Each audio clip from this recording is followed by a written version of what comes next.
Smith Show on Indy Sports Ticket, 1430 AM, 93.9 HD2, and always on the free Indy Sports Ticket app. What's going on? Welcome into the real Jonathan Smith Show here on Indy Sports Ticket. Thank you for tuning in, no matter how you're tuning in, whether that's YouTube, Indy Sports Ticket. You want to head over there and subscribe. Maybe you're watching on X _ Jonathan Smith to follow me there and watch the show there. You can also listen on that Indy Sports Ticket app, or of course, 1430 AM. Once again, no matter how you're tuning in, it is always greatly, greatly appreciated. It's July, which is just weird. I don't like it. This year is just flying by, moving way too fast. We're going to be walking around here in coats in no time. It's going to be 2026 soon, which I just don't like.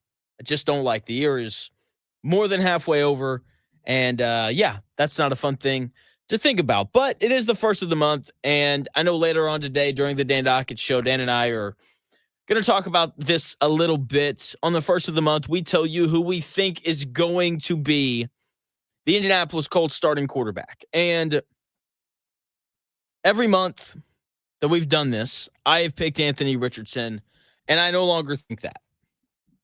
Daniel Jones is going to be the Indianapolis Colts Week 1 starter this year.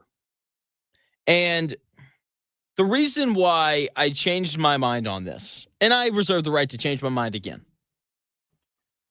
that Anthony Richardson shoulder injury, I think, changed everything.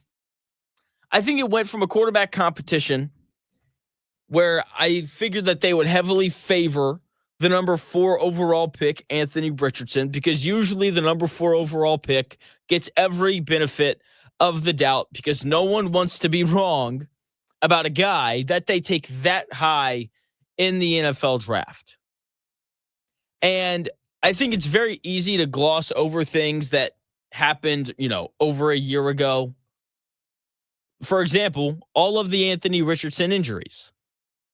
You just kind of go back through them, and it's like, he got tackled and he landed on his shoulder. But, year 2, he did a better job of sliding, so maybe he won't get hurt. The concussion, in year 1 against the Texans, he just didn't accelerate through the end zone. That's kind of a weird play. Maybe, like he's gotten better at not taking hits from bigger players and all that kind of stuff, right? Like you can find ways to rationalize and trick yourself into thinking that the problem is going away, even though the problem with Anthony Richardson taking hits, it's not going anywhere. And I think that the injury that happened during OTAs is just a really fresh reminder of how unreliable this guy is. He's unreliable. He can't stay on the field. OTAs, no pads. You're going, offense only. You're running your plays against air there for a little bit, and he hurts his shoulder, non-contact. And that changes 2 things. First, it obviously changes the perception of Anthony Richardson. It's just a really, if you're Anthony Richardson, it's a very poorly timed reminder of the issues that he's faced throughout his career. And for Daniel Jones, it's perfect timing. Because now, instead of splitting reps with all the ones during OTAs, he got all of the reps. He had every opportunity to show the Colts coaching staff and all of his new teammates that, hey, man, I was the 6th overall pick the year that I came out. Like, I can throw the football well. I am very athletic, even though I look like I should be teaching math at Center Grove. Okay? So he's had more opportunities to work with the ones early, and I think that favors Daniel Jones.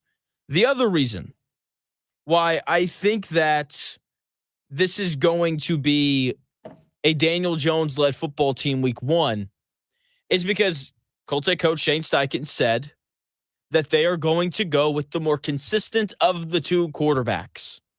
And in a practice setting where everything is kind of set in stone and you kind of know what the defense is going to do and all these things. Like, Daniel Jones is going to be better than Anthony Richardson at that because he's played quarterback longer.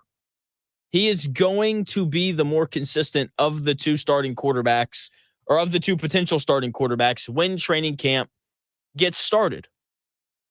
Because the longer you do something for, in theory, the more consistent you should become.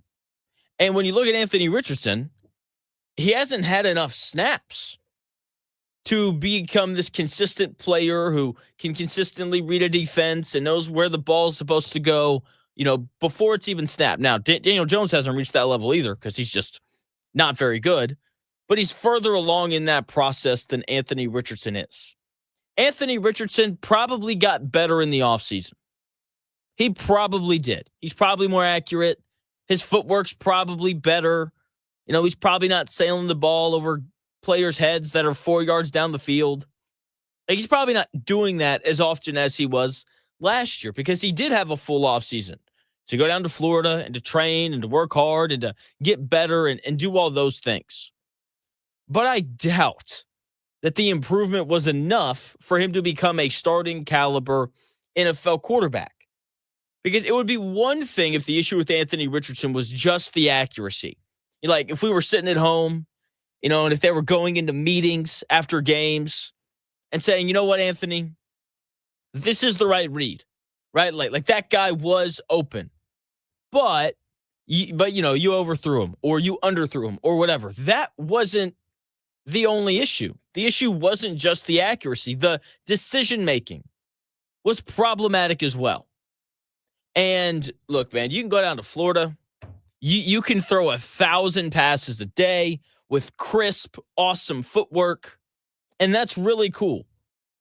With that being said, there is no teacher in terms of reading defenses and doing those things. Like, you have to actually do it.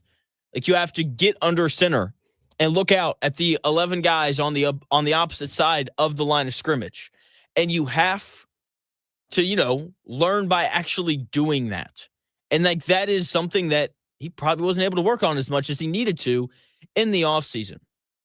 So I do think that Daniel Jones is going to be the week 1 starter because of just the extra experience and the fact that he's going to be more consistent in training camp than Anthony Richardson is going to be. The other thing with Anthony Richardson last year is that I do think helps him a little bit is the athleticism and his ability to keep the Colts out of negative plays. His ability to escape pressure is such a big deal. Such a big deal. Caleb Williams got sacked like over 50 times last year. And, I was listening to a podcast the other day because Bill Belichick was on, and they asked him about Tom Brady, and Bill Belichick talking about Tom Brady will never not be fascinating. And, when you think about Tom Brady, you think about a lot of things, right? You think about the Super Bowls and, all the winning and all those amazing, showdowns with Peyton Manning and all of that. And Bill Belichick said something so simple about Tom Brady. He said, the thing that Tom Brady did better than any other quarterback in the NFL was he minimized negative plays. Tom Brady never took sacks. They never had pre-snap penalties. They were always incredibly buttoned up. And so, on like first down, they would run the football and they'd get stuffed at the line of scrimmage. And it'd be 2nd and 10. And Bill Belichick just knew. He's like, it's going to be 3rd and 5 after this play because Tom's going to find a way to give us a chance. And look, when it's 3rd and 5, you have an excellent chance to convert that first down, especially if Tom Brady is your starting quarterback. And I thought one of the things that Anthony Richardson was so poor at doing was being able to go from 2nd and 10 to 3rd and 5. And part of that is an accuracy thing, right? Overthrowing guys that are running, 3-yard slant routes and all that kind of stuff. But I thought the other part of it was the decision-making process. Like, he threw the ball down the field more than any other quarterback in the NFL. He did, right? He didn't throw the ball to checkdowns very often. He didn't throw a lot of slant routes. It was a lot of deep overs and post routes. And Alec Pierce, you run as far and as fast as you can, and I will throw the ball as far as I can, and hopefully you can run underneath it. That is a lot of what the Colts offense was last year. And so Anthony Richardson, on 1st and 10, for some reason because the Colts loved to throw the football on 1st and 10. I don't know why. It'd be 1st and 10, and the offensive line would break down, and there would be pressure, and Anthony Richardson would find a way, to run for 2 yards or to get back to the line of scrimmage, and all of a sudden it's 2nd and 8, 2nd and 9, whatever, and you just knew it was going to be 3rd and 8 or 3rd and 9. And as talented and as physically gifted as Anthony Richardson is, he's not converting 3rd and 8 and 3rd and 9 consistently. There's not a quarterback in the NFL who is consistently going to convert 3rd and 8 or 3rd and 9. When it's 3rd and you have to throw it, good luck, especially when you're playing a young quarterback like Anthony Richardson. So I do believe that Daniel Jones will be the starter for the Colts week 1 just because of his ability to minimize, negative plays, his ability to hit the check down on 2nd and 8 and to get it down to 3rd and 3 or 3rd and 4, right? Because ultimately, you never go broke taking a profit. And when it's 3rd and 3, obviously all of your options are opened up to you. Now, that being said, it's the Colts. Who knows what they're going to do? And there's just something hypnotizing about great athletes, especially in a sport like football where you need great athletes in order to win. And they may get out there, and Anthony Richardson might start running the football, and they might just be like, man. Because, look, I know Daniel Jones, very athletic, he can run and all those things, but come on. Anthony Richardson is definitely a better runner of the football than Daniel Jones. He just is. Okay, bigger, faster, his ability to finish at the goal line and all those things is very important. That's really the only thing he does better than Daniel Jones, though. Sure, he throws the ball further. It's great, but you don't have to be able to throw the ball 70 yards down the field to win NFL games. It's nice to have, but you don't need it. It's not like, Daniel Jones has the arm strength of Tua.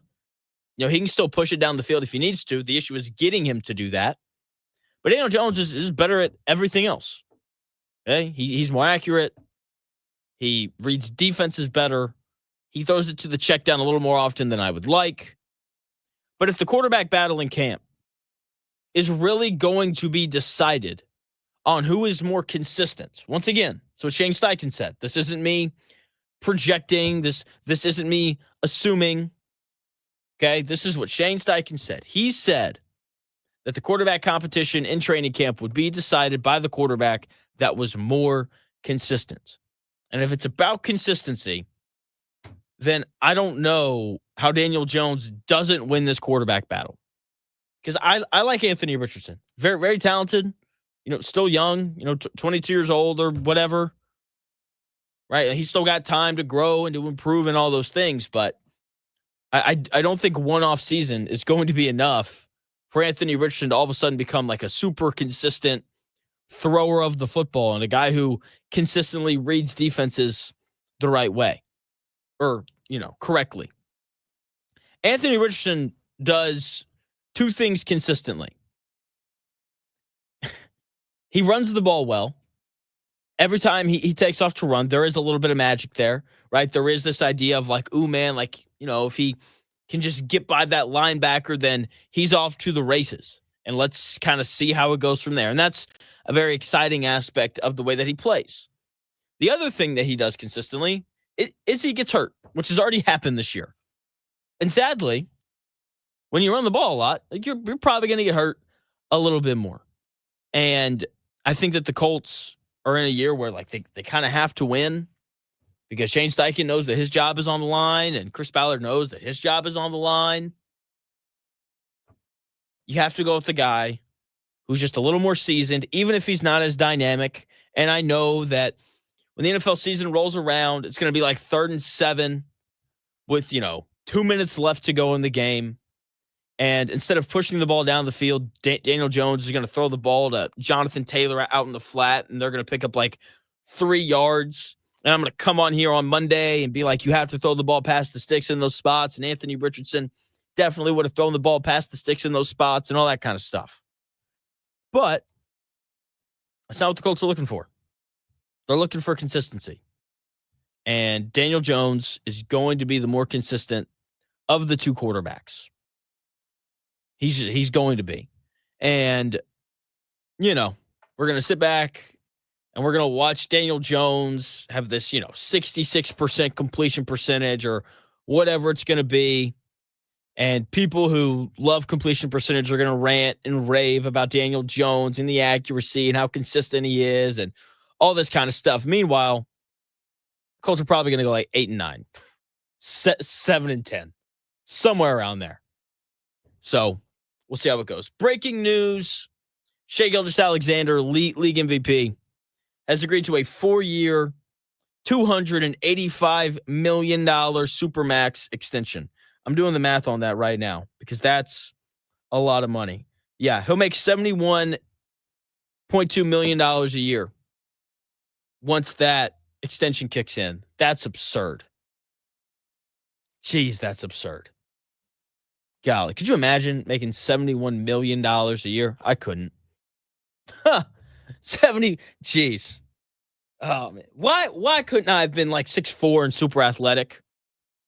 Jeez. This is what I get for having a dad who's like, 5'6". Jeez.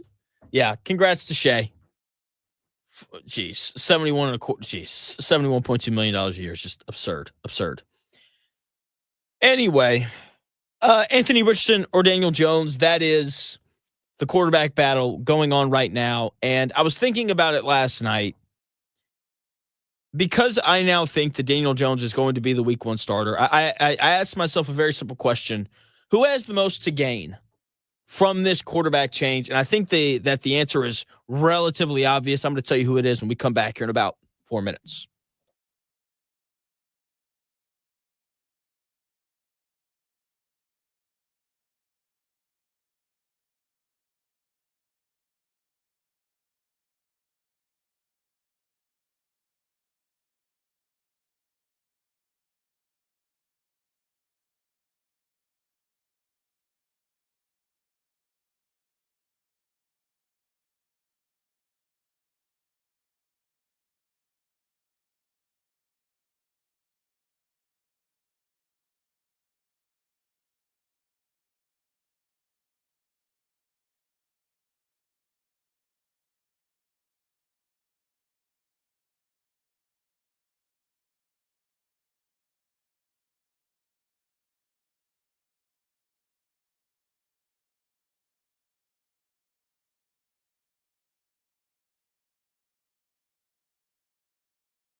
If it's in today's sports world, it's here.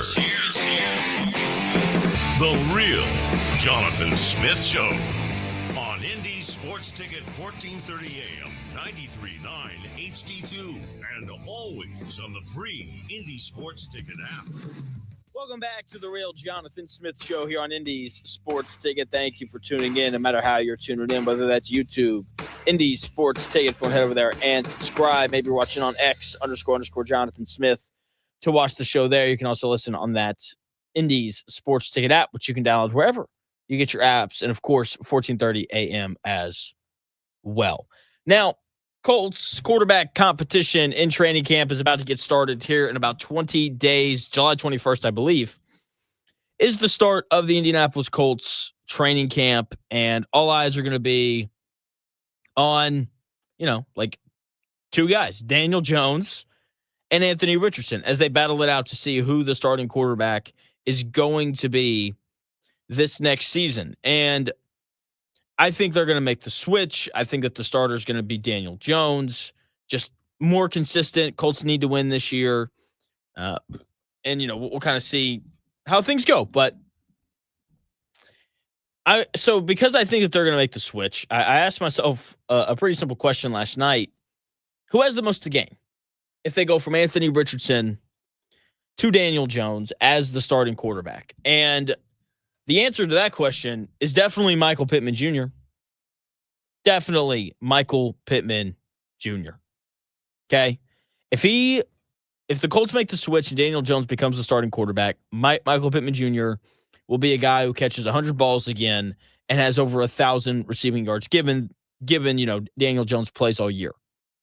Because when you look at the other wide receivers, they just do a little bit more of what Anthony Richardson's good at.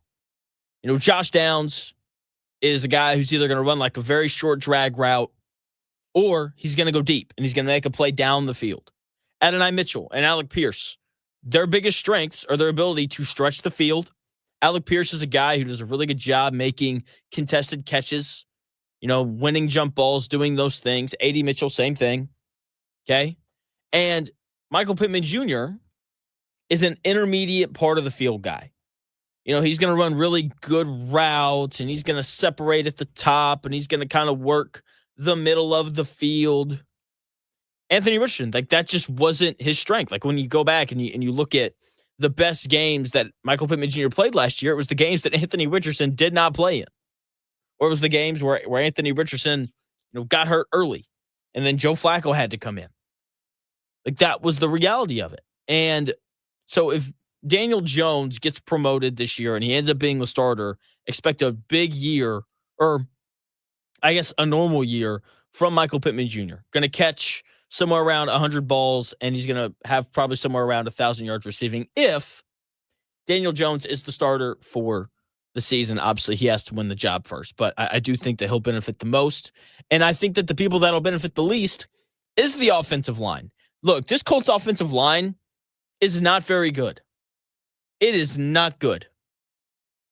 The reason why they didn't give up as many sacks last year is because Anthony Richardson was the starting quarterback. His ability to maneuver around and, get out of negative plays was so important for the Colts last year. The number of times that he would break away from pressure and, turn what should be a sack into like a 4-yard run, or he'd break away from pressure and he'd throw the football away was, it's just too many to count. And yes, Daniel Jones, he's not a statue. He can move around. He's fast. All those things. But he doesn't evade pressure the same way that Anthony Richardson does. So we'll kind of see how things go with the offensive line if Daniel Jones is a starter. And I do feel very confident in saying that Michael Pittman Jr. will have a big year if Daniel Jones wins the starting job for the Indianapolis Colts. Day one of NBA's free agency cycle started yesterday. We already had some big news break today. Shai Gilgeous-Alexander is going to make $71 million a year after signing his new extension with the Oklahoma City Thunder. $71 million a year. Jeez, that's nuts. Congrats to Shai Gilgeous-Alexander for making a lot of money. Now, there were some teams yesterday who made some signings. There were some trades that were made, and I think there are 3 teams that all legitimately got better yesterday. 2 of those teams being in the Eastern Conference, 1 being out west. The Atlanta Hawks are going to be legitimately good next year. If the Atlanta Hawks won the Eastern Conference next year, I would not be surprised. It's how good I think they're going to be. That is how much I like their roster. It's how much I like their depth chart. Now, obviously, their best player is Trae Young, a guy who has helped lead them to an Eastern Conference Finals before. That was, I think like 5 years ago now. So, 4 or 5 years ago. And they haven't been back since, so it feels a little fluky. But this roster around Trae Young is legitimately good, especially after yesterday. They do a sign and trade for Nickeil Alexander-Walker. They give up a 2027 Cleveland Cavaliers second-round pick to acquire Nickeil Alexander-Walker. They also sign Luke Kennard. Nickeil Alexander-Walker is a legitimate NBA player. He is an NBA playoff guy. He's going to make open threes. He's not going to turn the ball over, and he's going to guard. This is another big wing who can really defend that is now going to be around Trae Young. They also sign Luke Kennard, one of the best shooters in the NBA. They now have plenty of big defensive wings. Jalen Johnson, Nickeil Alexander-Walker, Zachary Richeche. I'm missing a guy, Dyson Daniels. Big athletic wings who can really defend to kind of help cover up some of the defensive issues that Trae Young has. They are going to be really, really good. The issue that they're going to run into is they are going to be reliant on Kristaps Porzingis, a guy who can never really stay healthy. But when he plays, he's a really good player. Like, they've got just so many guys that can really play. Trae Young, an all-star. Dyson Daniels, almost won Defensive Player of the Year last year. Jalen Johnson was potentially going to be an all-star before he got hurt. Kristaps Porzingis, when he plays, is really good. Okongwu, their starting center, was good last year. And then you get to the bench, and it's Luke Kennard, a guy who can really shoot it. It's Nickeil Alexander-Walker, a guy who's played in the Western Conference Finals 2 years in a row as a major contributor on the Minnesota Timberwolves. Zachary Richeche was the number 1 overall pick last year, and he had a pretty good rookie season. They're going to be, that's a really good first 8. It's a really good first 8. And then they have the guys that they drafted this year in Asa Newell out of Georgia. Big, athletic, very talented, fell to 23 because the production just wasn't really there. Watch out for the Atlanta Hawks. That's all I'm saying. They're going to be a really good basketball team this next season. The other team that I thought got legitimately better yesterday was the Denver Nuggets. Okay, they trade Michael Porter Jr. and an unprotected 2027 first-round pick to the Brooklyn Nets for Cam Johnson, and love this for them. Love this for them so much. Now, Michael Porter Jr. is a slightly better rebounder than Cam Johnson. Okay, averaging about 7 rebounds a game last year to Cam Johnson's 4. With that being said, Cam Johnson's still a big dude at 6'8". Michael Porter Jr. is 6'10", but still, they have size. They have some size there. But Cam Johnson will actually pass the ball if he's not open. The number of bad shots that Michael Porter Jr. would take, and look, he's such a good shooter that he's going to make some of them. But the number of times he would look dudes off, and it was just annoying if you watched Denver play last year. Now they've got a guy in Cam Johnson who will actually pass the ball if he doesn't have an open look. He's also a much better defender than Michael Porter Jr. So sure, they gave up some rebounding, but look, when you have Jokic, that you're going to run good offense because you have him, and you're going, and you're going to rebound well because he's one of the best rebounders in the NBA. So they got better by bringing in Cam Johnson. They also signed Bruce Brown. You guys remember Bruce Brown? He was here for 2 minutes before the Pacers moved him, right? And, his first time around with the Nuggets, he had a really good run. Like when you look at the best year of his career, it came when he was in Denver for 1 year. He's also been around so much longer than what I realized. But, he was in Denver for a year. He played 80 games, shot 48% from the field, 36% from three. He's a career 30. Where'd that go? Yeah, he's a decent three-point shooter for his career at 33%. But when you play with Jokic, you're going to shoot better than your career average because you're just going to get more open looks. So they bring him back as well. Another guy who can really guard. Like the Nuggets got legitimately better yesterday. The Knicks, I thought they got better yesterday. So the Knicks, what's been their issue? The lack of depth. Nowhere near enough depth, right? They're playing like 6 guys in the playoffs, and that's it. And it's really hard to get away with that when you're playing against teams like the Indiana Pacers that are going 9, 10, 11 deep in the playoffs. And the Knicks are going to add legitimate depth. Jordan Clarkson was waived by the Utah Jazz yesterday, a guy who is consistently a 6-man of the year candidate, a guy who can just come in off the bench and get buckets. He's going to be a free agent after he clears waivers, and he's going to sign with the Knicks. That's a report from Shams, right? That's going to give them some much needed depth. So the Knicks got better. I thought the Hawks got better. I thought the Nuggets got better. The Rockets, I thought they got better, right? They signed Dorian Finney-Smith, a guy who could have been a Laker, could have stuck around and played with LeBron and Luka. No, let me go to Houston. That's another big wing who can really guard. So, yeah, day one of NBA free agency. That is your, very brief synopsis of everything that happened. Those are really the only moves that I think matter in terms of teams getting better. We'll kind of see how things go from there. Obviously, the big thing going on today. The big thing going on today is Shai Gilgeous-Alexander is going to make $71 million a year. A decade ago, the salary cap in the NBA was $70 million. Jeez. Incredible. Just, man, so much money in basketball. If you have a kid, if you have a son, don't let them play in the NFL where they're going to get hit a lot and they're going to struggle to walk when they're done. No. Put a basketball in their hand and let them play basketball.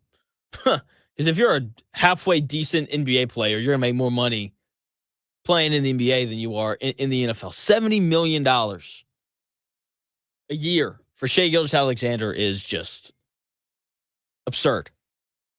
That is an absurd amount of money to pay anyone to do anything. But hey, it pays to be the best at whatever it is that you do. So $70 million a year. Jeez. Insane. The WNBA, they're in full swing right now. Caitlin Clark is going to be on TV tonight.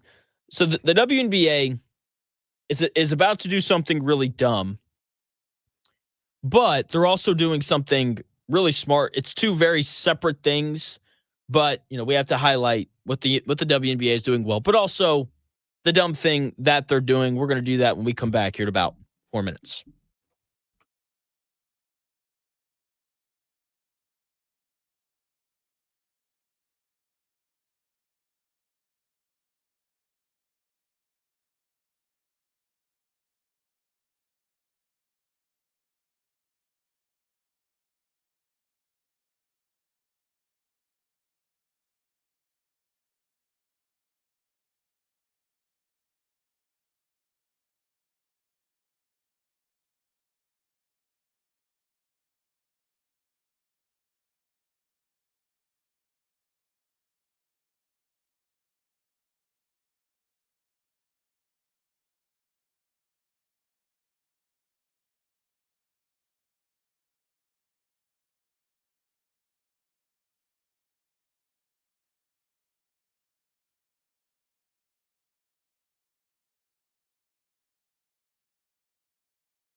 may, one day, be a must-listen for sports enthusiasts. Yeah, and monkeys might fly out of my butt. Uh-oh. The Real Jonathan Smith Show on Indy Sports Ticket 1430 AM, 93.9 HD2, and always on the free Indy Sports Ticket app.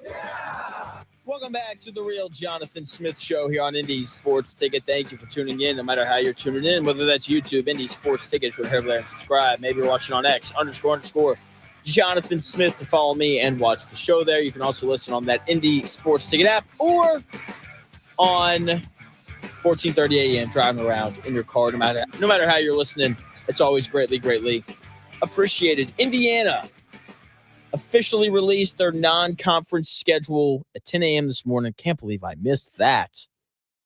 Here it is. They're going to play Alabama A&M at home on November 5th. November 9th, they're going to play Marquette in Chicago. Then they're going to play Milwaukee at home. Then they're going to play Incarnate Word. And then they're going to play Lindenwood once again in Bloomington. Then they're going to host Kansas State on November 25th. That game should be fun. I think that's Feast Week, right? And then they're going to play, Bethune-Cookman. I know I said that wrong. And then we get into December, and we get back-to-back awesome games. December 6th, they're going to play Louisville in Indianapolis.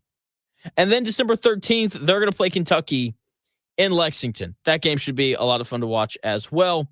And then to close out their non-conference, they're going to play Chicago State at home and then Siena December 22nd before they all head off for Christmas. Not bad. So a lot of winnable games in there.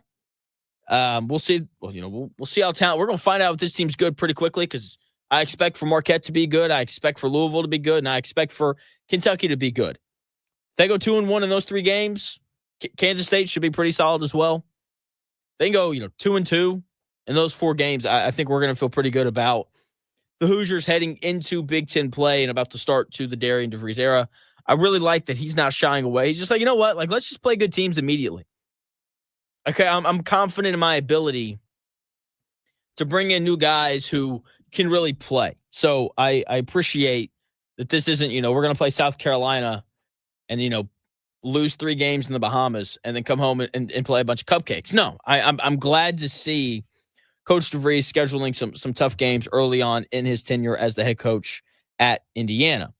Now, staying in the world of hoops, the WNBA does not need to expand. They announced yesterday that they're going to, be up to they're going to get up to, 18 teams by the year 2030. I think that's dumb. I don't think they have enough good players for that. Asia Wilson, Caitlin Clark, Nafisa Collier, Brianna Stewart, Kelsey Plum, and a few other women in the WNBA are like legitimately good basketball players. Paige, Becker seems like she's going to be a good player here at some point. But a lot of the league is really tough to watch, and I don't think that it's going to improve by leaps and bounds over the next 5 years to a point where it's like, yeah, there needs to be 18 teams. Like, I am all for the NBA expanding because there are a lot of really good guys in the NBA that don't really get to play a ton. Like, Jarvis Walker is good enough to probably start somewhere or to, get real rotational minutes. But he's not because he's on, he's like the 9th best player on this Pacers roster. Jalen Williams is like the 3rd string center for the Oklahoma City Thunder. He started 3 games this year and recorded a triple-double in all 3. That guy, he barely plays. Okay? Like there are really good NBA players buried on benches throughout the league who could play real minutes on good teams. So it makes sense for the NBA to expand to Seattle or Las Vegas and all of these different places. The thing is, the WNBA doesn't have that kind of talent depth, and Ridger asks a really good question over in the YouTube chat, Indy Sports Ticket. Head over there, subscribe, and hop in the chat if you want to be part of the conversation. Ridger asks, Jonathan, shouldn't the WNBA make more money before they expand? I think they're expanding to try to make more money because obviously more teams means more games. More games means more money, right? Because you have more inventory to sell to Amazon and ESPN and, the Ion Network and all the other places broadcasting your game. So more teams, in theory, means more games, which means more money. That's theoretically what it means.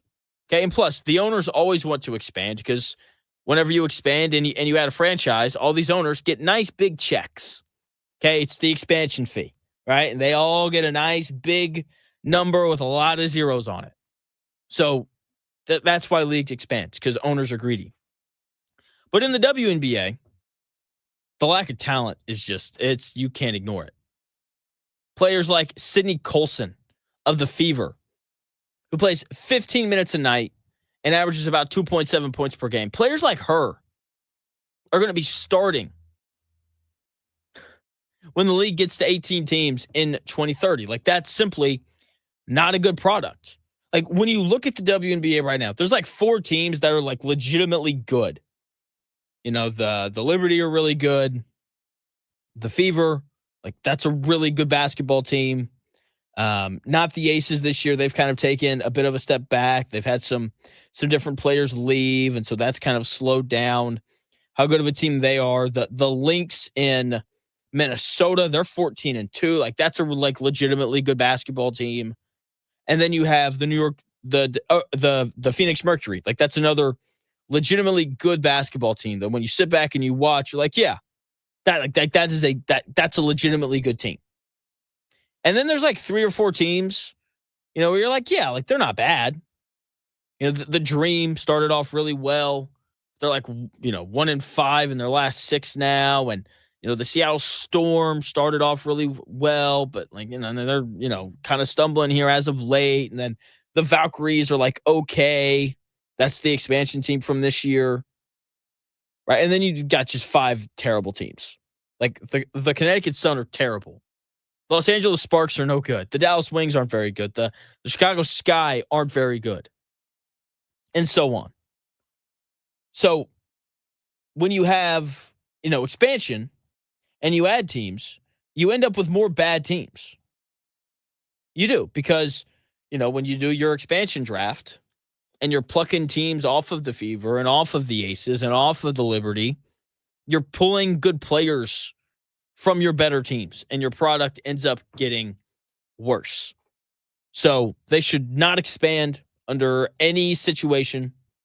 And, yeah. Now, while I do think that expanding the WNBA is a mistake, I get why they're doing it. In theory, it's going to allow them to potentially turn a profit. We'll see. But the WNBA is doing something right, and they're doing it right tonight. The WNBA has 1 game tonight. It's a standalone between the Indiana Fever and the Minnesota Lynx. 2 teams that have like legitimate WNBA title hopes. I don't know if Caitlin Clark is playing tonight. I hope she is, because if she is, I'll probably try to sit down and watch and see what all she's got going on. Because as we know, the head coach of the Minnesota Lynx is not the biggest Caitlin Clark fan. Playing against the Lynx tonight. But it is the only game. And it is the title or the final of the Commissioner's Cup, which is kind of like the NBA Cup. Okay? So that is happening tonight. And I love how it is a standalone game. She is listed as questionable. And this is something that the NFL does a really good job at, and the NBA is trying to figure out how to do.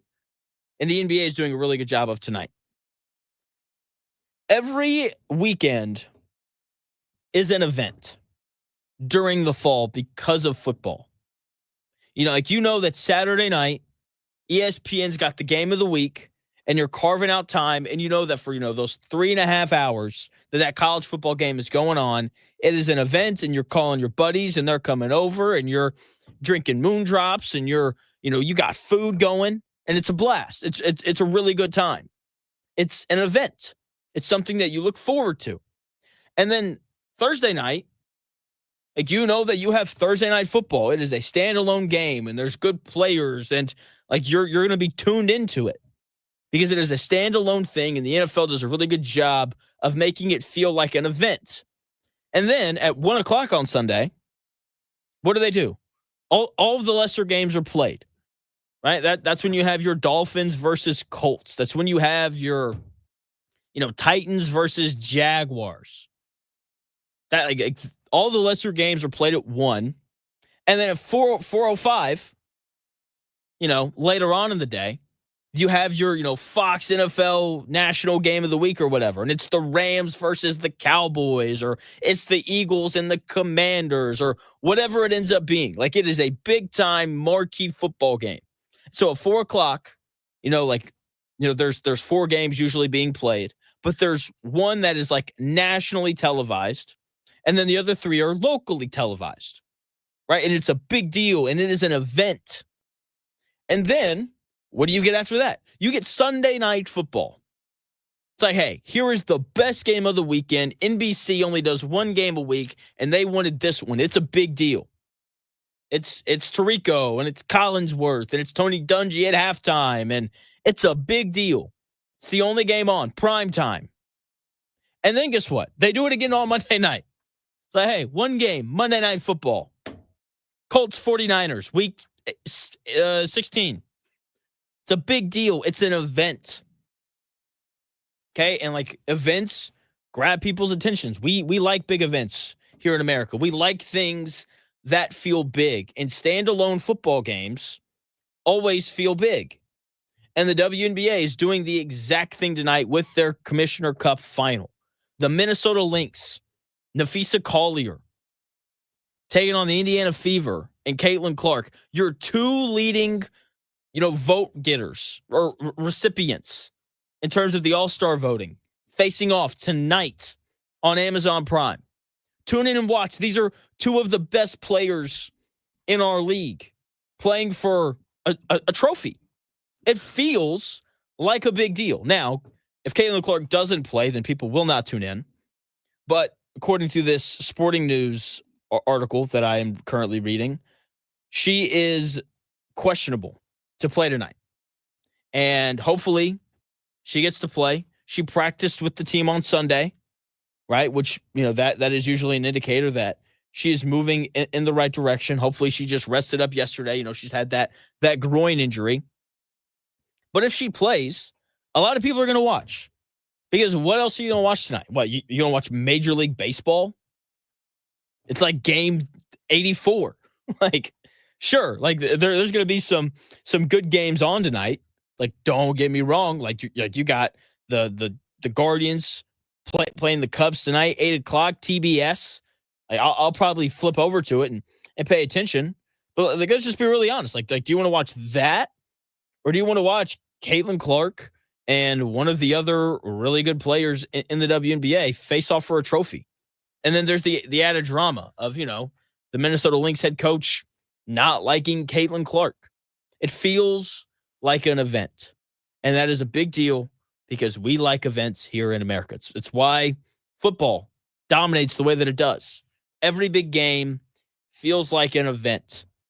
And the WNBA, to their credit, is doing something really good tonight. And they are mimicking the NFL and their model in terms of their ability to make things feel like an event. It's something that the NBA has been trying to figure out for forever. I don't know how much closer they're going to get to that, given that there's going to be like a nationally broadcasted basketball game every night of the week between all of their different providers now. But it's a really interesting thing. And while I do think it is a mistake to expand the WNBA, I do think that it is very smart of them to to have tonight's game be a standalone with nothing else on. Nothing else on. So, yeah, like I said, I'll probably tune in, especially if Caitlin Clark plays. If she doesn't play, I probably won't watch. But if she plays, then what else am I going to do tonight? Actually, that's not true. I'm probably going to go play pickleball, and then I'll come back and watch. But, by the way, played last night, played really well. Don't want to brag, but I, kind of had a night last night out there on the pickleball courts in Greenwood. So, when we come back, Indiana football, spent a little bit of time talking about it yesterday, and we had Stroke call into the Dan Dockett show, and he was talking about Indiana and their non-conference schedule and how it's, pretty easy. And I guess they had a game with Virginia and they canceled it. And, they shouldn't have canceled the game and all that kind of stuff. I completely disagree. They absolutely should have canceled that game. There is no reason whatsoever for any team in college football, Indiana, Alabama, I don't know, Ohio State, whoever. There is zero reason for any of those teams to play against a good opponent in the non-conference. It is absolutely pointless. Every, big time college football program, not even big time college football program, just any college football program, period. There's no reason for any of them to play a tough non-conference game because of how the college football playoff has been structured. And I'll tell you why when we come back here in about 5 minutes.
and Smith Show on Indy Sports Ticket, 1430 AM, 93.9 HD2, and always on the free Indy Sports Ticket app. Welcome back to the Real Jonathan Smith Show here on Indy Sports Ticket. Thank you for tuning in, no matter how you're tuning in, whether that's YouTube, Indy Sports Ticket. If you want to head over there and subscribe, maybe you're watching on X, _ Jonathan Smith to follow me and watch the show there. You can also listen on that Indy Sports Ticket app, which you can download wherever you find your apps. Indiana, college football, right? Even though they did release their non-conference college basketball schedule earlier this morning, pretty chill. There's a couple kind of tough games on there. They're going to play Louisville and Indy. They're going to play Kentucky and Lexington. They're going to play Marquette in Chicago. They're going to play Kansas State as well. So 4 games against 4 good teams, which is, I think that's a good thing. Like I want to figure out early whether or not this Indiana basketball team's good. Because look, man, like under Mike Woodson, they didn't play anybody worth their salt. I get it. Like they played Kansas one year, but that was really it. Usually they just played a bunch of bad teams, and then they'd play like a mediocre Power 5 team like South Carolina last year.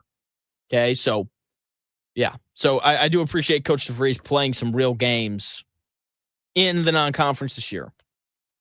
Now, non-conference football, not the same thing. If I was Indiana or literally any other team in the country, I would play as few tough games as possible. Because the ultimate goal is to make the college football playoff. Okay, that is the goal of every team in the country, because if you make the college football playoff, in theory, anything can happen. Third snap of the game, the opposing team starting quarterback can get hurt, and then you can win because of that, or whatever, right? Hopefully that doesn't happen, but it's a real possibility. And Indiana's non-conference schedule it's a joke. It is. Like, they're going to play Old Dominion, and then they're going to play Indiana State, and then they're going to play Kennesaw State. Actually, that's not true. They'll play Kennesaw State, and then they'll play Indiana State. And they're going to win all 3 of those games by 1,000,000 points. And that's what they should do every single year. Because the goal is to make the college football playoff. Okay, and if you can go 11-1 or 10-2 with 2, good losses, like you lose to, for example, this year, if Indiana loses to Ohio State, if they lose to Oregon and Penn State, both games on the road, and they win all their other ones at 10-2, then people would say, oh, well, I know they lost 2 games, but they lost to Oregon and Penn State on the road. They won all their other games. That means that they must be really, really good, because that's what happened last year. That's exactly what happened last year. They played one good team, Ohio State. They lost, got crushed, but they beat Nebraska. And they beat Michigan, 2 teams that were not very good. All right, they won all their other games. Everyone was like, oh, look at that. Indiana, 11-1, put them in the playoff. This is what every single team should do.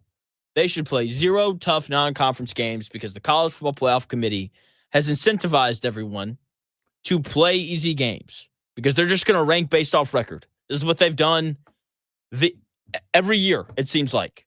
It's like, oh, you're 11-1. They're 10-2. Let's just leave out all of the context of who they played and where and what time of the year and all that kind of stuff and the score to those games. And let's just give that 11-1 team the nod, just because, they have one more win, so they must be better, even though that's not necessarily true. If you go 11-1 or 10-2, then you can make the college football playoff. You are going to. And that is considered success for a lot of teams across the college football landscape. For a lot of these programs, if you can just make the college football playoff, forget winning a college football playoff game, forget, winning a natty, forget all that. If you can just make it, a lot of programs are going to be really happy. Let's just be really honest. If Indiana makes the college football playoff again this year, everyone's going to be excited. And no one's going to care anymore about the fact that they played Kennesaw State, Indiana State, and Old Dominion in their non-conference schedule. And I know this to be true because no one cared about who they played in their non-conference schedule last year. Do you remember who they played in their non-conference schedule last year? I'll tell you right now, I have no idea. No idea. And guess what? I don't care, because they made the college football playoff. And I do believe that is how most people feel about their college football teams. Like, look, here it is. It's pulled up. They played Florida International, Western Illinois, and Charlotte. No one remembers any of that, though, because they made the college football playoff. That is the only thing that really matters. Okay? Play a bad schedule, make the college football playoff, garner more interest in your football program, get a raise, rinse, and repeat. Do it time and time again. Now, eventually, people will be like, man, like, are we ever going to win a college football playoff game? Eventually, that will happen. But if you make it enough, eventually, like, you're going to win a game or two. Eventually, it will happen. So, Indiana, Coach Signetti, keep playing that easy schedule. There is absolutely no need to play a tough non-conference schedule because there is zero incentive to do so. Especially when you're playing in the Big Ten and you already have Penn State and Oregon on your schedule. I think I would kind of understand. I could kind of understand if you didn't, if you had a year where you didn't have to play Ohio State or Michigan or Penn State or Oregon. Like I could then understand, like, hey, like we're going to schedule someone tough in the non-conference. But even then, like, don't, because then you're going to go 12-0. And you will be the number one ranked team in the country. So everyone's going to be like, oh, they went undefeated in Big Ten play. Number one. First round bye. It'll be great. It'll be great. Anyway, yeah, do not play a tough non-conference schedule in college football because there's absolutely zero need to do that whatsoever. Okay. Biggest news today, Shai Gilgeous-Alexander, signing a new extension. He's going to make $71 million a year. Just insane stuff. Someone asked earlier in the chat, and I missed it. Ridger asked that there should be an NHL team in Indy. I would go. I think that'd be awesome. I think that would be a lot of fun. Just put all the sports teams here, right? There's like a professional volleyball team here now. There's an arena football league team. I think they're putting like a women's football team in Indy. I heard one of my buddies told me that the other day. I don't know. Put all of them here. Okay, but look, a hockey team would be awesome. That would be so much fun. I've slowly gotten into hockey. I've watched the Stanley Cup final these past couple of years, and it's been fun. Connor McDavid, let's go. Like, let's get that guy a cup for crying out loud. All right, but yeah, if they put a hockey team here, I think that would be awesome. Even though going to the Indy Fuel games can be a lot of fun. So, yeah, whatever you want to do with that. The Knicks get a little bit better. They're going to sign Jordan Clarkson, and now they're going to sign Yabusele. And I say that name, you're probably like, I don't know. Oh, here we go. Oh, we got breaking news. Oh, breaking news. Miles Turner signs a 4-year, $107 million deal with the Milwaukee Bucks. Just tweeted out from Shams. Wow. Miles Turner is no longer an Indiana Pacer. Oh my gosh. Whoa. Get ready for Tony Bradley minutes. Oh man, what a shocker. Wow. Oh my gosh. I don't even know what to say. Miles Turner, no longer an Indiana Pacer. He signs a 4-year, $107 million deal with the Milwaukee Bucks. Man. Oh, geez. That's, wow. That's $26 million a year. And, wow, the Milwaukee Bucks are going to be a legitimately good basketball team now. They're going to let Brook Lopez walk. They're going to bring in Miles Turner, a big center who can legitimately, block shots and make threes. I don't need to explain Miles Turner's game to you because you've seen him play. He's a younger, better version of Brook Lopez. And now the question is, who do the Indiana Pacers go get to play center? Isaiah Jackson should be back. I know that the Pacers offered him or gave him a qualifying offer. Wow, what a shocker.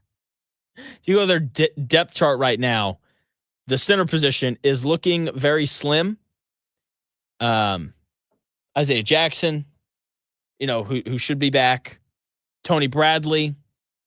Thomas Bryant is not under contract right now. The question is, who do they go get to play center? Because I like Isaiah Jackson. Tony Bradley tried his best. But who do the Pacers legitimately go get to play center? They may not go get anybody. That is a real possibility. It's very possible that they sit around and they don't go get anyone and they're fine with being pretty average this year, right? And then, this next draft class is supposed to be good, and then maybe they draft a center.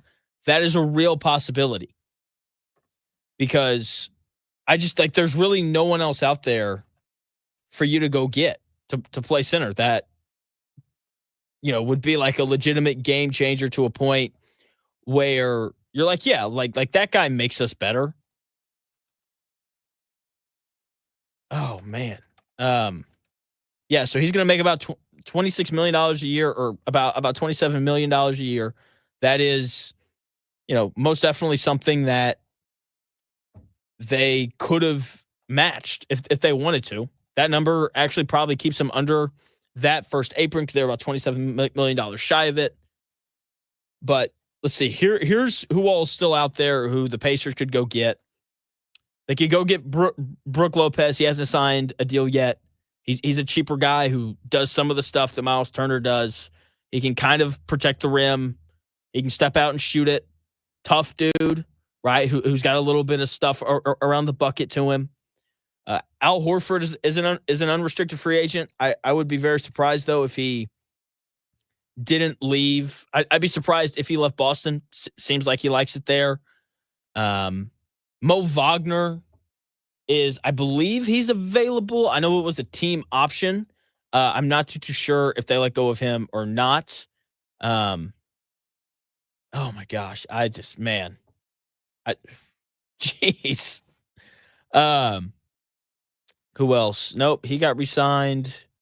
Team option. That's it. Those are Brook Lopez now seems like the guy that they would go get. It's got to be a sign and trade of some kind, I would think. Wow.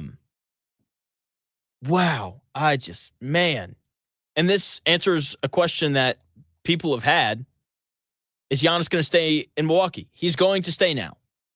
He's going to stay. The Bucks have brought everyone back. They're bringing in a real center, someone who's, better than Brook Lopez. Wouldn't be surprised if they wanted to go and get a guy like Brook Lopez to kind of fill the role. That kind of seems like the next guy that they would want to go get. Because like I said, there's just not a lot of other options out there at center. Once again, unless they're fine with running Tony Bradley out there time and time again. Jeez. So I'm assuming that this is a sign and trade. I'm assuming that the Pacers got something back. We'll see. Jeez. It's just absolutely stunning. $27 million a year for Miles Turner, and kind of surprised that the Pacers didn't try to match that. But you know what? We'll see. I'm very rarely shocked by anything. Very rarely. But I am legitimately stunned by this. I thought for sure Miles Turner would be back.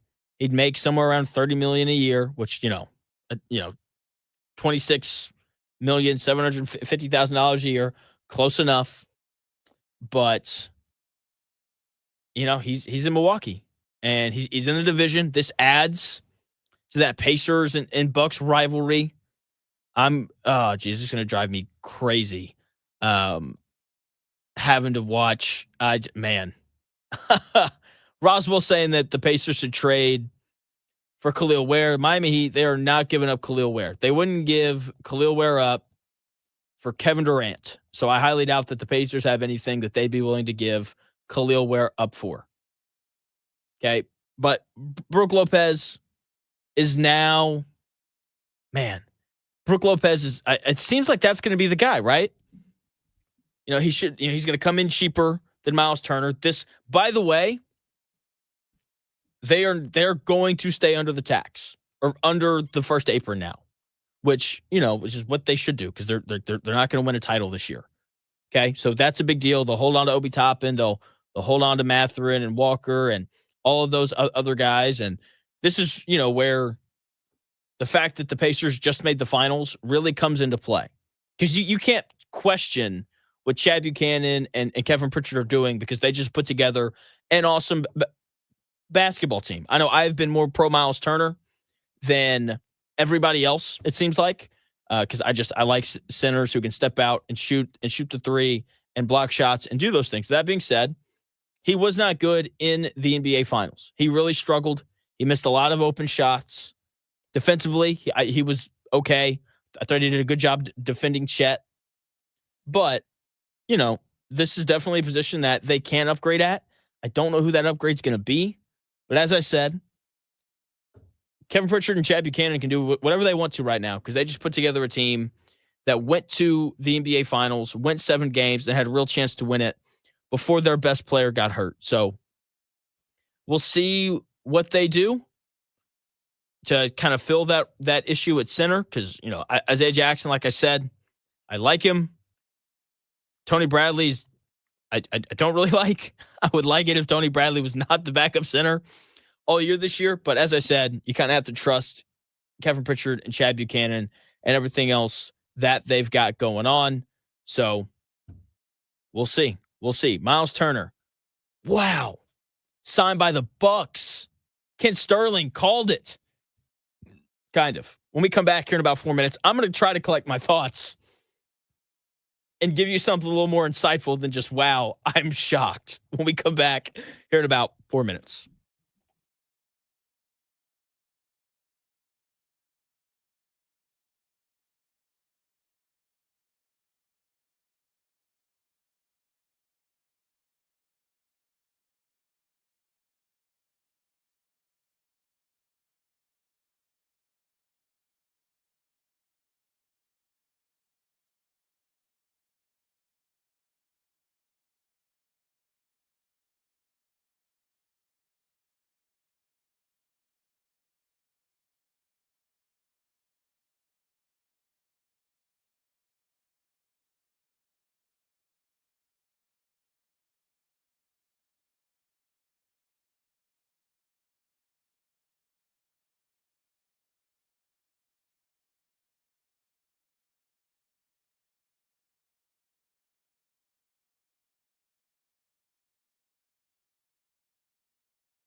The best takes. Maybe. The Real Jonathan Smith Show on Indy Sports Ticket 1430 AM, 93.9 HD2, and always on the free Indy Sports Ticket app. Welcome back to the Real Jonathan Smith Show.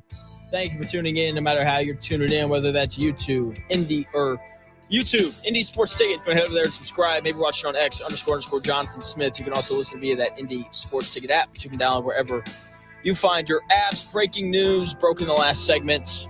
Miles Turner signs with the Milwaukee Bucks. More and more pieces of this are going to come out. The Bucks actually waived Damian Lillard, so he's a free agent now, in order to create the cap space for Miles Turner. So Damian Lillard is no longer a Buck. So he's going to rehab all year long, and geez, that's just crazy. Giving up on Damian Lillard to sign Miles Turner. Wow. Oh, that's incredible. Geez. Wow. This coming out from Jake Fisher. Apparently, Indiana's offers to Miles Turner never exceeded the 3-year, $60 million range. Yeah, they just lowballed him. And look, I don't blame Miles Turner for leaving. It's like I can make an extra $7,250,000 a year. Yeah, like I would leave in a heartbeat for that. Wow. No clear, there's no center right now for the Indiana Pacers. That is something that has to be addressed here at some point. But look, Kevin Pritchard, really smart guy. All right, this is a dude who's done a really good job here with the Pacers. And look, if he doesn't like Miles Turner, then I completely and totally trust him.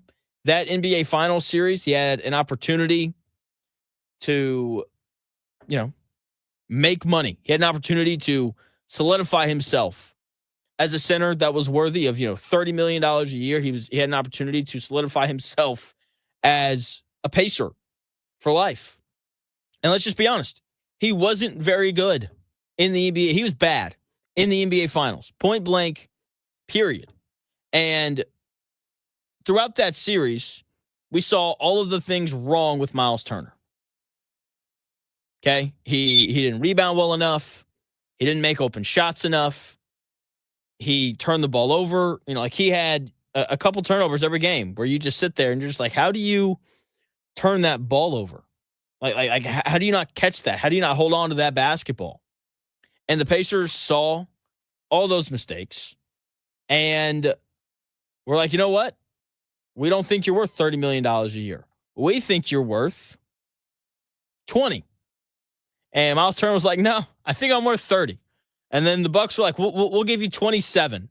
And he was like, okay, sounds good.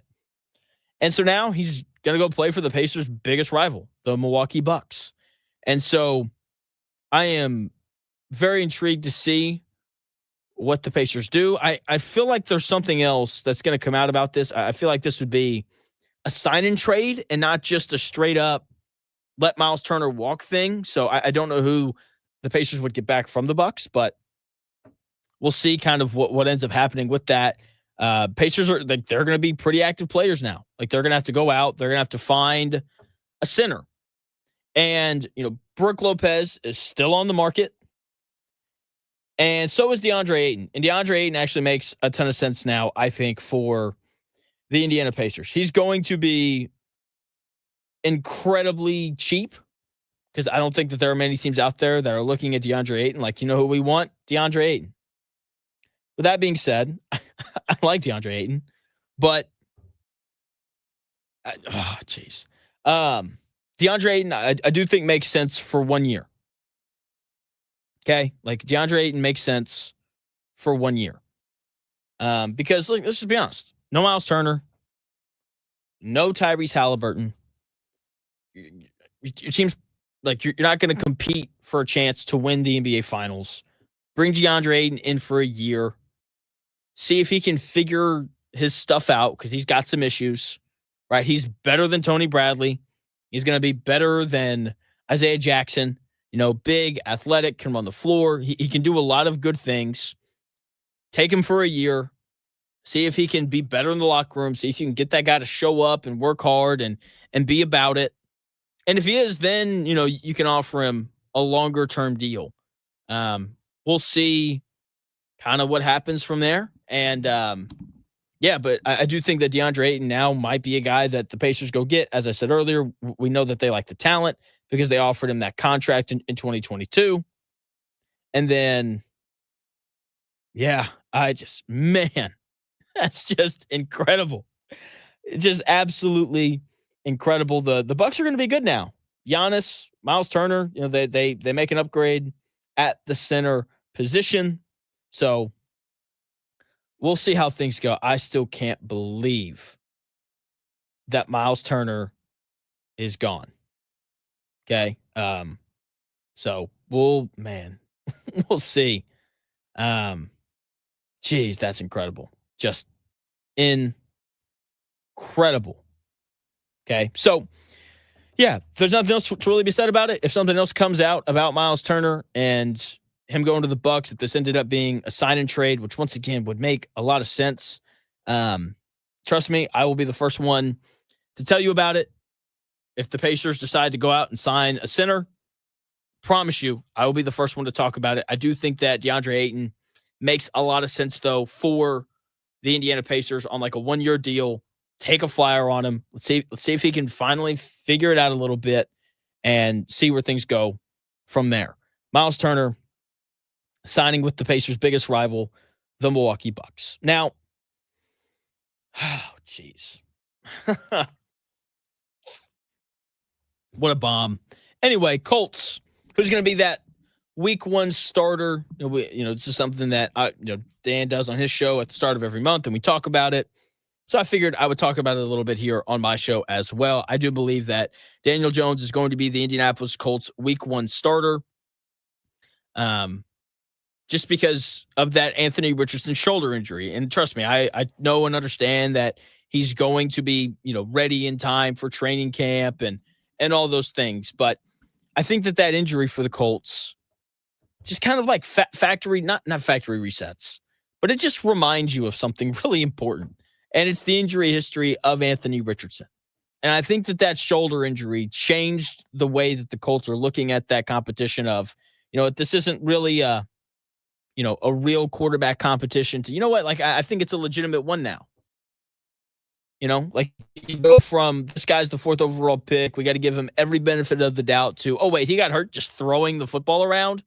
Yeah, we're going to have to make this a real thing. And Coach Shane Steichen has said, he said this in the offseason. He said that they are going to go with the quarterback that is the most consistent. Okay, like they are going to start the most consistent quarterback, and that's going to be Daniel Jones. Okay, Anthony Richardson probably got better in the offseason.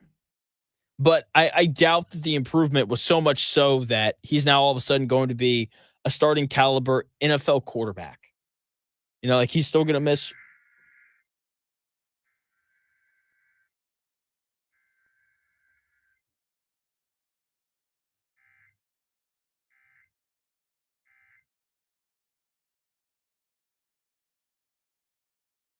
Did you guys hear that? We got like a weird. Anyway, Coach Shane Steichen talked about how they're going to go with the more consistent of the 2 quarterbacks. That's going to be Daniel Jones, especially in a practice. And just because he has, spent more time playing in the NFL. Like he understands coverages better. He's gonna be able to go to the line of scrimmage and just figure out things a little bit quicker than Anthony Richardson, and he's more accurate and all those other really important things. But that is the biggest thing for Anthony Richardson. Like I'm willing to bet that he got better in the offseason. His footwork's probably a little bit better. Like he's probably better than what he was because he took a whole summer to work on his game. At least that's what it sounds like he did. But the issue with Anthony Richardson wasn't just the accuracy. The decision-making was problematic as well. And you need real game reps to get better at that. And he just hasn't had enough of those because of the injury history that we were reminded of when he hurt his shoulder again when he didn't even get hit. I mean, yeah. So when it comes to Richardson, I think the reason why he won't be the starter, and I was listening to this thing the other day with Bill Belichick, and he was asked about Tom Brady. And he said that the best thing about Tom Brady was his ability to avoid these negative plays. Okay. Like that was the big thing for him. Right. And because of that, Bill Belichick knew that with Tom Brady playing quarterback, the 2nd and 10 was going to be 3rd and 5. Like he just knew it. And with Anthony Richardson, 2nd and 10 is probably going to turn into like 3rd and 12 or 3rd and 8.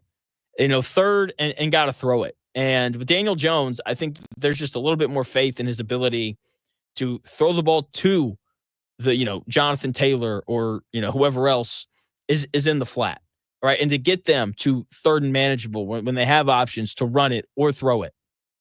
And that is such an important thing to win games in the NFL. Like a large part of why the Giants were so terrible, the Bears were so terrible last year is because Caleb Williams got sacked a ton. And when you have negative play on top of negative play, or for the Colts, incompletion after incompletion, and you're just not able to move the ball forward, like you're not going to win very many games. And I think that they're going to go with Daniel Jones, who's going to dink and dunk, and he's going to complete all these passes, and he's never going to throw the ball further than 10 yards down the field. And, going to be problematic in that regard. And that's going to be really frustrating. But like he's going to get you to 3rd and 4 time and time again. Right. And then, you can give it to Jonathan Taylor who can run for 4 yards or whatever else you want to do. Whereas with Richardson, it's going to be a lot of 3rd and 8, and he's just not a good enough thrower of the football to consistently win on 3rd and 8. It's that simple. So give me Daniel Jones to be the Colts starter week 1 of the NFL season. Okay. Now, Miles Turner, that is the big news. Miles Turner signing with the Milwaukee Bucks. The Pacers apparently never offered him anything more than 3 years, $60 million. Yeah, that's, what the Pacers thought of him. And $20 million a year, he was like, you know what? I'm good. I'm going to go somewhere else for 26 million a year. And, we'll see if that's a good investment or not. I will say I do appreciate the Bucks, and I appreciate how willing they are to go to bat for their star. Every time there's a question as to whether or not, the Bucks are doing enough for Giannis. They do something like this, and I think that's really cool. I also find it very ironic that after a decade of trade rumors around Miles Turner, of like, oh, they're going to trade him to the Lakers, or oh, they're going to trade him here, whatever. They're going to keep him, or they're going to trade Sabonis. Like, what are they going to do with that? All that kind of stuff. The one time we're like, yeah, Miles Turner, absolutely going to be a Pacer next year. Going to be a Pacer for the foreseeable future. This is the time where he actually leaves and he ends up in Milwaukee. What are the Pacers going to do at center? It's a real question. There's not a lot of good answers out there, but Kevin Pritchard and Jack Buchanan absolutely have to be trusted because of how good of a job they've done with this team. We'll discuss more about Miles Turner going to Milwaukee when we come back here in about 4 minutes.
If it's in today's sports world, it's here. The real Jonathan Smith Show on Indy Sports Ticket 1430 AM, 93.9 HD2, and always on the free Indy Sports Ticket app. Welcome back to the real Jonathan Smith Show here on Indy's Sports Ticket. Thank you for tuning in, no matter how you're tuning in, whether that's YouTube, Indy's Sports Ticket. Just want to head over there and subscribe. Maybe you're watching on X _ Jonathan Smith. If you want to follow there or watch the show there, you can also listen on that Indy Sports Ticket app. Big news of the day. The Indiana Pacers did not re-sign Miles Turner. Instead, Miles Turner is headed to Milwaukee. And that is very shocking. Shocking all around the league. The Milwaukee Bucks bought out Damian Lillard in order to make it happen. So big move from Milwaukee, very surprising move from the Pacers. Was, just kind of seemed like the Pacers were going to keep Miles Turner around for, another few years, but they decided not to do that. And now they have a big hole at center. And look, the finals. That's where it cost him. Because if he had been awesome in the NBA Finals, if he'd been not even awesome, if he'd just been the guy that he had been all year, if he'd shown up and he just blocked shots and made some of the open threes that he had and that he kept missing short or missing right, then he probably would still be here and he'd be making, $27 million. He'd just be doing it in Indy as opposed to in Milwaukee. And it's very surprising. And I am so intrigued now to see what the Pacers do in the rest of this free agency. I do think part of this move was to stay under that first apron, because what's the point in paying the luxury tax in a year where you can't win the whole thing because your best player simply isn't available? I do think that that's part of what went into this decision. I think it's part of why the Pacers only offered him, 3 years, $60 million. That is a report from Jake Fisher. That number would have kept them under the luxury tax and all those other important things that matter to owners. So, but once again, I don't blame the ownership for not wanting to pay the luxury tax in a year where you're not going to win the whole thing. Simple as that. So, we'll see what they do at center. I think DeAndre Ayton makes a lot of sense. He's cheap. And yeah, he's a cheap guy. We know that the Pacers like his talent. I know he's got some off the court issues, but give him a year. Say, hey man, 1 year deal, $5 million, whatever it is. And, if he's good and he's on his best behavior and he finally figures out how to be a pro, then, you're happy. And then you offer him another contract at the end of this year. Because there's really just not a lot of other answers in terms of who the Pacers could go out and get and be happy about. Because there's just a lack of centers in the NBA that are really good and really impactful. Brook Lopez is still out there. He would make a lot of sense for the Pacers. He's just, an older, lesser version of Miles Turner. In addition to that, DeAndre Ayton, those really kind of seem like the two players who, make a lot of sense. But that's really it. So we'll kind of see what happens from there. I don't know what other center out there would really make a ton of sense for the Indiana Pacers, but we'll see. As I've said multiple times now, you have to trust Kevin Pritchard and you have to trust Chad Buchanan because they've done such a good job in the front office of building this team. Someone said that the Bucks are going to regret it. I don't know. The Eastern Conference is so bad, they'll be fine. The Bucks are going to be good, right? Miles Turner is a better player than Brook Lopez. I'd say that as an absolute because it is absolutely true that Miles Turner's better than Brook Lopez. If he wasn't, then the Bucks would have brought back Brook Lopez, right? And they wouldn't have gone out and gotten Miles Turner. All right, so younger, more mobile, a better shooter, all of those things, So Pacers now need a center because I'm not convinced that Isaiah Jackson is going to get it done, but we'll see what ends up happening. I'm very intrigued to see, what they end up doing with that center position. Now, oh man, DeAndre Ayton, Makes a lot of sense. This is, this is the biggest shocker of the NBA free agency, so far. The Eastern Conference is making moves because it's so wide open. Like if, the Eastern Conference wasn't, as wide open as it is with Halliburton and his torn Achilles and Jason Tatum with his torn Achilles this next season, then I don't think that we would see the Bucks make a move like this. They, they're trying to keep Giannis around. Giannis wants to win games immediately, as he should, because he's getting close to 30. And so, with the Celtics not being as good and the Pacers probably not being as good next year, teams are making moves. And the Hawks have gotten better throughout the offseason so far. They add Kristaps Porzingis. They signed Nickeil Alexander-Walker yesterday. They signed Luke Kennard, right? Like the Hawks are going to be a really good basketball team next year. The Knicks, they've had a lack of depth, and they've added two really good players. And Yabusele, he's the guy who dunked on LeBron during the Olympics. He had a pretty solid year for the 76ers last year. Once Jordan Clarkson clears waivers, he's going to go and sign with the Knicks as well. Once he clears waivers. So like the Knicks are going to get a little bit better. And then I really like what the what are they called? I really like what the Nuggets did as well, trading Michael Porter Jr. in a first-round pick for Cam Johnson. So, good team. We'll see what the Pacers do the rest of the way here. Like, it is just, man. Like, I don't know what they're gonna do now, because like, Miles Turner was just such an important part of this Pacers team all year. Like, he was the only real center that they had. And it seemed like he was going to be one of the guys that they used kind of going down the line to, just kind of see. Oh, Brook Lopez signed with the Clippers yesterday. Keith, shout out. Thank you. DeAndre Ayton, congratulations. You were probably an Indiana Pacer. Wow. I mean, just all this stuff that's coming out is incredible. And Alex Golden, who has a Pacers pod, I believe it's called Setting the Pace, he has an interesting tweet. Oh, man. He says, surely they don't trade Pascal Siakam now. And I don't think that they would do that. I think that'd be really surprising. But at the same time, everyone kind of expected for Miles Turner to be back, and now he's not. So another report coming out from Ramona Shelburne. Miles Turner wanted to return to NBA and run it back after the finals run, but sources said the Pacers' offers were well below what Milwaukee came up with here. Indy hasn't paid the luxury tax since 2005. Seems they were prepared to do some to some extent, but not at this level. Yeah, that's kind of what it feels like right now. We'll see. Man, what a surprise. DeAndre Ayton, though, that kind of seems like the thing that makes the most sense. Because I just, I don't think that the Pacers want to go a full year with,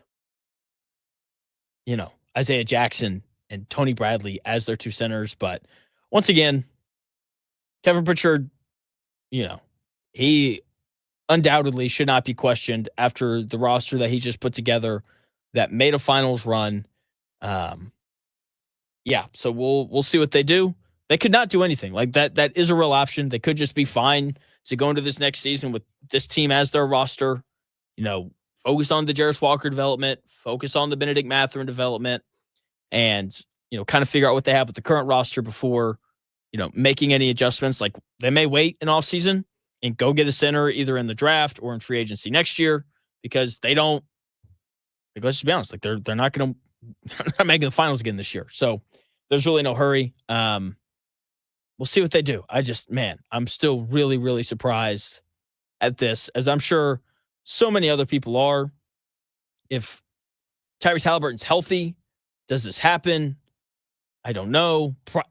Probably not, just because, because that team just got to the finals. And if Tyrese Halliburton's healthy, then you're probably a little more willing to go into the luxury tax and pay the extra money. But the Halliburton Achilles injury has just kind of derailed the Pacers next season, and it's derailed Miles Turner's career here in Indianapolis. So that's going on. There is basketball happening in Indiana as the Indiana Fever will compete for the Commissioner's Cup tonight.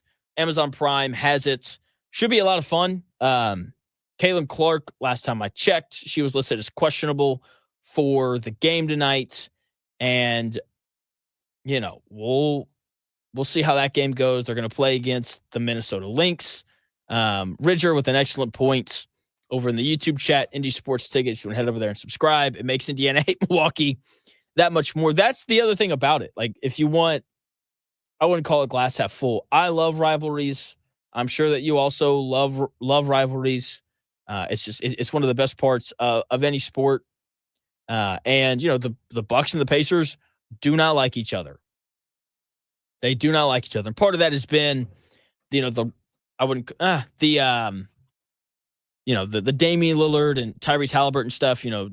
Halliburton doing the Dame time celebration, and then obviously this year in the playoffs, Damian Lillard misses some games, and he and Halliburton kind of get into it a little bit, and it's like that's part of it. He's gone now because they had to make room for Miles Turner. That's the other thing. Like, the Bucks gave up on Damian Lillard to sign Miles Turner. That is the most bizarre part of this. Because if you told me, Jonathan, hey, the Pacers aren't going to bring back Miles Turner because he wasn't very good in the finals, and they don't want to pay the tax if Tyrese Halliburton's not going to play, because if Halliburton doesn't play, then they aren't going to be good enough to win the finals, so they don't want to pay the tax. It's the fact that the Bucks forked out $113 million to buy out Damian Lillard to make room for Miles Turner. That's how good Miles Turner is. Miles Turner is so good that Miles Turner's so good at basketball that that the Bucks decided to, in total, in order to get Miles Turner on their team, they had to fork out $113 million to get rid of Damian Lillard, plus spend another $107 million.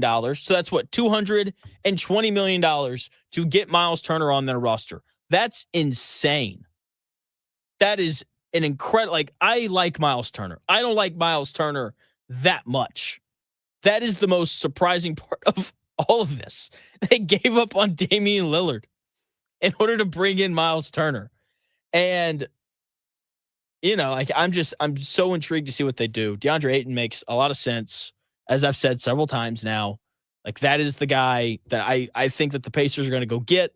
He should be cheaper. I don't think that the market for him is going to be super great just because of all the off-court issues he's had. There was a report that I read this morning. He's late to flights, late to practice, skipping rehab sessions, throwing chairs whenever he gets subbed out, all this kind of stuff.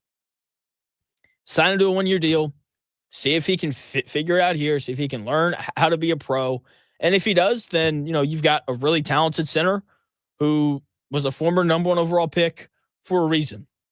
And if he doesn't, it's a one-year deal. You can move on and you can draft a center, or you can sign a different guy next offseason. That is the thing about the center position. It's kind of like running backs, where you can find good, cheap centers. If the Pacers want, Jackson Hayes, I believe, is available. I don't think he's signed anywhere quite yet. Let me actually search that up and make sure that that's true. There's so many signings happening that I just can't really keep track. As of 13 hours ago, Jackson Hayes is still available. Bismack Biyombo is Bismack Biyombo. Thomas Bryant, I guess they could bring him back for another year. Mo Wagner is still available, but he's expected to sign with Orlando. Al Horford is also available. But I kind of expect for him to go back to, actually, no, he probably won't go back to Boston just because he's older. He's going to look to try to win a title, which then kind of rules out the Indiana Pacers. So we'll see.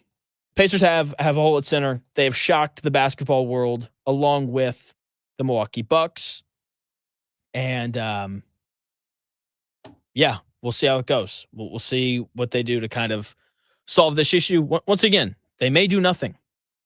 That is a real legitimate possibility. They could do nothing and just kind of go into the season with this roster, play Tony Bradley and Isaiah Jackson, and just kind of see how things go from there. I hope they don't do that.